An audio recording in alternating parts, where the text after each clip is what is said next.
party in a sweat house, people. Child, they say the Kenya Moore hair care lunch was hot, child. Literally, my God. All right, let's just get started. All right, we have Porsha and we have Phaedra Parks. And Porsha decides that she's gonna let Phaedra talk her into getting her ass cleaned out. They went to go get a colonic. Phaedra, Phaedra she swears she's a Southern Belle, but she does the most unbelle like things. I swear. She's into all kind of stuff like Portia said, dead people, um, you know, tubes up your ass. If you're that excited about a colonic, then clearly you don't mind other things going up in that area. I'm just saying. Now, so they both have on jumpsuits. They both look cute. They do their little thing. They have their little interaction, all that. It was funny. So Portia sits down. She's all dramatic. She act like she don't know what's going on, but she probably don't. So they sitting around and talking. Phaedra and Portia, they start to talk, and Phaedra starts to bring up the whole argument thing that happened with Kenya with Kenya and Sheree, um, or She-Hulk is what Portia calls her. And so they're talking about that. Then it quickly goes into Kandi and Sheree. Obviously, Kandi and Sheree, if you saw last episode, or if you watched my review, hopefully you did. Phaedra and Kandi had a conversation. They had a talk. And Phaedra was just like, her main thing was just Apollo's things being in their garage. Why Kandi didn't tell her. Here's my thing on it. I don't feel like all their responsibility should be put on Candace. At the end of the day, while Phaedra and Portia was talking, on the other side of town we had Kandi and Todd talking. I guess they just woke up or whatever. And Todd was just like, "That's my friend," and he asked me to do it, and that was it. Phaedra, you have to understand that men are gonna stick together. And at the end of the day, Apollo and Todd was friends, and they was close. He asked his buddy to hold some of his shit at his house, and then there you go. I'm sure Kandi probably just didn't think anything of it. She probably didn't care. I'm sure she got more than enough room. She was just like, whatever. You can leave his shit down there. I don't care. Obviously, I guess Apollo, like they say, he had nobody else, which is weird to me. You ain't got no siblings, no relatives, nobody who you could have left your shit at, but okay.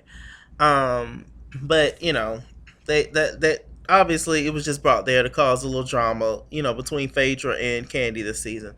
So I get it. But I still don't think it's a big deal. But on the other side, I do feel like maybe they should have mentioned it to poor Phaedra, but why? And especially since Phaedra owed Todd this money, so it's not like he was looking out for Phaedra's best interest anyway. And plus, Kandi and Phaedra's going through their whole thing, so she didn't give a damn either. So anyway, let's move on to what was the second scene, y'all. Okay, we move on to Kenya. Let's just go to Kenya. Okay, we have Kenya Moore. And no, let's go to Cynthia. It was Cynthia, I believe. So apparently Peter has been missing for 10 days. Cynthia around the house, she looking for him. Peter, Peter, Peter. She looking up other stuff. Peter, Peter, where's Peter Rabbit? Peter Cottontail. And Peter ain't nowhere to be found. She playing with the dog. She talking to the dog, Bailey, who's a badass dog. I remember that dog. Used to be biting everybody and barking like crazy. Anyway, it's a cute dog. It's Pomeranian, I think. So they're talking, and she's, meaning they, Cynthia and the dog, and she's enjoying her time with the dog because apparently she ain't seen her husband in 10 days. How you don't see a nigga for 10 days? How does that happen? You know what? Either this storyline is completely made up or they headed for the divorce. Because how do you not see your husband for 10 days? Seriously, it's crazy. You ain't that damn busy. And then she tried to call, he wouldn't even pick up the phone. But anyway, they had a small scene where Leon and Cynthia was talking, and they tried to look for a tutor or whatever for their girl, Noelle. The first Noel, the angels did say. But anyway, because she wants to get into singing and acting. I never heard her sing. Maybe she can. I don't know. We'll see, I guess. And they send over this cute little boy. He trying to be the tutor, but he gonna knock up your daughter. That's a good idea. Don't have somebody's attractive working for you. That attractive, working that closely with you, or somebody you love, because it's gonna be a problem. It would be for me. Yes, God. All right. So they're talking, and Leon, he was just like, you know what, I know you, Cynthia, and I know that you're the runaway bride, and you known for leaving relationships, but the difference is that you actually got married this time. You actually committed yourself to somebody, and I feel like you should stick this whole thing out with Peter. And I felt like he gave her some solid advice, some good advice. He didn't have to say that. He could have bashed Peter. He could have been like, I know you really want me back, or I want you back, or whatever. He could have went there, but he's not the type of dude. You know, Cynthia and Leon, I think they would be the perfect couple. I mean, as far as, I guess, looks wise, they look good together, but it's some other things that's going on between them as to why they can't be together. A lot of very attractive people are crazy. It's just something else going on that's not so attractive about them. I'm just saying. All right, so all right, so they have that scene, and then we get into Kenya Moore. She's launching this whole hair products, excuse me, line, and called Kenya Moore Hair Care, whatever. I think that's the name of it. More Hair Care, whatever. And she takes Marlo, who's always snatched. And they're going looking for buildings, looking for plays. They got the party planner that Cynthia used and all that. Kenya was just like, "Oh, it's gonna be fabulous. It's gonna be great." They get into Sheree, and Marlo was just like, "Why were you so mean to Sheree?" And Kenya was just like, "Bitch, whatever. I don't care." And she was like, "She can come. She can work it out." She said something about her feet. Kenya, and so that's pretty much that scene. And then they walk out, and she's excited. She was just like, "Oh, make sure it's cold in here, you guys. Make sure it's cold." And we'll see later how damn hot it was up in there. It was ridiculous. I would much rather be cold than hot. Much rather, because I mean, if you just hot, you just hot. What you gonna do? Get naked? All right. So let's see what happened after that, you guys. Um.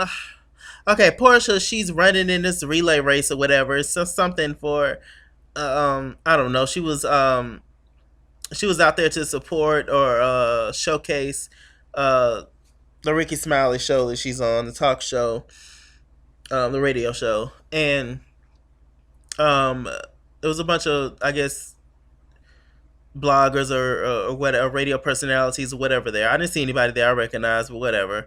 She's out there stranded. She's out there stretching with her sister on the track field, and Kandi, she came to support her just to see if Porsha can really run. It was a funny scene. Porsha's entertaining. I'll give her that. So Kandi and her and Portia's sister was out there, and then it was all over with. And Portia, she decides to bring up her whole Duke party that she had for her boyfriend. They're no longer together, I'm sure. Well, they definitely aren't. And she was just like, she really didn't appreciate all the stuff that had happened. And Kandi was just like, well, I mean, what do you expect? You need to screen these dudes or whatever. Portia's just so in the clouds. She just feels like she don't need to screen these dudes. Her friends and family should just trust her judgment and just go with it. No, that's her friends and family and for, girl. Like, no, they're not gonna fall for the okie doke. Sometimes other people can see things that you can't. Um, and so she was just like, because I know a lot of people's treating you differently, or how a lot of people had a lot of reservations about Todd. And Kandi was like, wait a minute, that's not the case. I had friends who knew of Todd. So my friends was already like, they was already in the mix. They knew him before I knew him. They gave me all the tea. That's a totally different situation. It's different. So they, walk across the street, and that was the end of that. Let's see. All right, Kim Fields, she had a cute little scene with her husband. They're really funny together. They're adorable. Some lady sent her over this cookout dress that you wear at the barbecues. Very much, summer day cookout, all the family coming over, but whatever. and she's very excited. She has a night on the town with the girls, and her husband was like, "Well, you ain't got no friends and all that," and she was just like, "No, I got friends." He was like, "No, boo, you ain't got friends." They're so excited that they don't have to be bothered with the kids.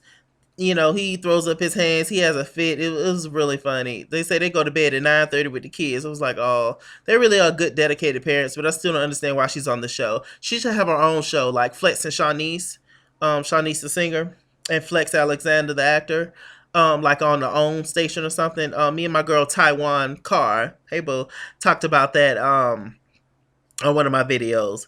Um, so I just don't understand why they're on the show. Anyway, let's just get to the more hair care event. Everybody looked great. It was nice to see Miss Lawrence. He came in and spoke to everybody, but Phaedra and Porsha wasn't featuring Miss Lawrence for whatever reason. Um, but Miss Lawrence got mouthed, and I'm sure he said something or something happened, whatever. Kandi showed up. Kandi always supports. First of all, who was there? Who came? Who arrived first? It was Porsha and her friend Shamia Morton is her full name. She's a pretty girl. But they came in throwing shade and talking about the hair care products. And Portia was just like, oh, I'm going to support all Kenya's events. I'm going to support her imaginary husband, her imaginary hair care line, all that in her head and all that. Shamia, it was instantly hot in there, like I said, and she started drinking some of the shampoo, and she said it's just water. I died on that. That was funny as shit though, for real. I'm team pretty, but that shit was funny. Um, oh, is it really water? My God. And Portia was just like the other product was cocoa butter on Watch What Happens Live. It was a trip. Um, so they're talking and Kenya finally arrived. She looks great. Kim Fields came in and she knew Kandi. Kandi ended up leaving early. She's pregnant. She felt nauseated. The heat, it was just too much for the people. Brandon, of course, is there. Kenya's freaking out. She brought this date. He looks really ambiguous. I don't know what race he is. And Phaedra's just like, I'm here to support this square booty, and that's what it is.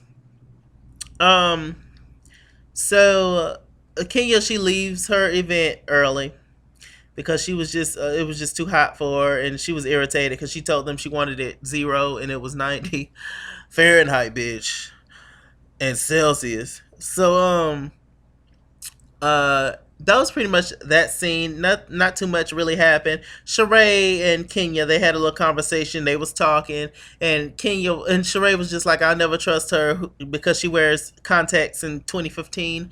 I think those are Kenya real eyes, right? She's always had those eyes. I don't know. Y'all let me know. Um, so that was funny. They ended up talking, Kenya and Sheree. She was just like, Kenya was like, don't be delusional now. I'm just spreading what the neighbors are saying. We're going to be in the neighborhood. But, I mean, we cool or whatever. And Sheree was like, yeah, bitch, but I know you sneaky. I got my cat eye on you. I got my strong arm on you. And there you go. And, Kenya was still throwing shade, but Sheree knows how far to go with her. She's not used to these kind of women on the show. So we get to Cynthia and Peter was the final scene. It was a very deep, dark scene. I actually felt bad for Peter. Cynthia at this point is pretty much over it. She was just like, "Oh, so you back?" Like I would have changed the locks. If a nigga been gone for 10 days, I would have changed the locks. Like it's a wrap. You gone. You out. You ain't answer my phone calls either. You could be dead or something. I don't want you back. Cynthia was real calm, so I would have clocked his ass after not being back for 10 days. So they started arguing, and Peter pretty much feels like it's not my fault, but I can't keep doing what I'm doing. Cynthia feels like all my issues started when I arrived in Atlanta. When I stayed in New York, I had my baby, I had my nanny, we was good. It's just been a risk ever since, like pretty much being with you. And she was just like, I'm just very unhappy, and I feel like if I'm unhappy, that means that I'm possibly, you know, not in love with you anymore. He was just like, I just can't believe you would say that. And she was just like, you know what, divorce is there for a reason. And he was just like, I don't believe in them words. I never stopped loving you, and I'm gonna try. But I guess he was saying that I have to make money, I have to keep doing this or whatever. What are you really doing? I pretty much think Cynthia's over. She's finally realizing she might be too good for Peter. People been telling her from the beginning not to marry his ass, but I don't know. So we'll see what happens with that. Next week is going to be interesting. It's when Porsha and Cynthia get into the fight. So anyway, Mr. Chilaki, I'm out. Love you guys. At It's Kingswood on Instagram and Twitter. Mwah. Get your life. Let me know what you guys thought about this review and all that good stuff. Alrighty, bye.